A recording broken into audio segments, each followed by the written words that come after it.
நான் தான் உங்கள் நவாஸ்கனி. மறுபடியும் ராமநாதபுரம் தொகுதியில் போட்டி போடுறேன். 2019 நான் ஜெயிச்சதுக்கு முக்கியமான காரணமே நான் அள்ளி விட்ட வாக்குறுதிகள் தான். நான் அள்ளி விட்ட வாக்குறுதிகளை நம்பி தான் மக்கள் எனக்கு ஓட்டு போட்டாங்க. அப்படி என்னப்பா வாக்குறுதிகள் கொடுத்த அப்படின்னு நீங்கள் கேட்கலாம். சொல்கிறேன் கேளுங்க.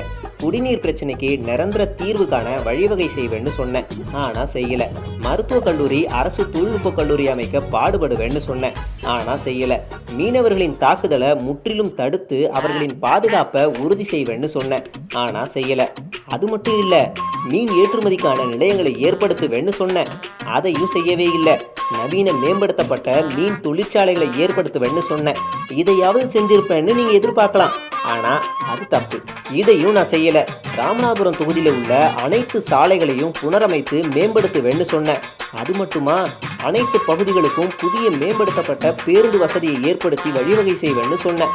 அனைத்து பகுதிகளுக்கும் புதிய மேம்படுத்தப்பட்ட பேருந்து நிலையங்களை அமைக்க உரிய நடவடிக்கைகள் மேற்கொள்ளுவேன்னு கூட வாக்குறுதி கொடுத்தேன், ஆனால் எதையுமே செய்யலை.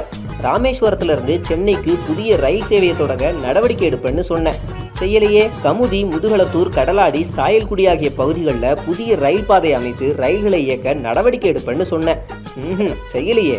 பயணிகளின் பயணத்திற்கு பகல் நேர super fast express, Pamban express ரயில்கள் சேவைகளை துவங்க நடவடிக்கை எடுப்பேன்னு சொன்னேன், ஆனால் இதில் ஒன்று கூட செய்யலை. இவ்வளவு சொன்னா இதையும் சொன்னேன். சென்னை முதல் கன்னியாகுமரி வரை ராமேஸ்வரம் வழியாக பயணிகள் விரைவு படகு திட்டம் ஏற்படுத்த உரிய நடவடிக்கைகள் மேற்கொள்ளப்படும்னு சொன்னேன், அதையும் செய்யலை. ராமநாதபுரம் மாவட்டம் உச்சிப்புலியில் விமான நிலையம் அமைக்க உரிய நடவடிக்கை மேற்கொள்ளப்படும்னு கூட சொன்னேன், அதையும் நான் செய்யலை. ஆக நான் சொன்னது மட்டும்தான் அதிகம், செஞ்சதுன்னு பார்த்தா எதுவுமே இல்லை. இதுதான் உண்மை.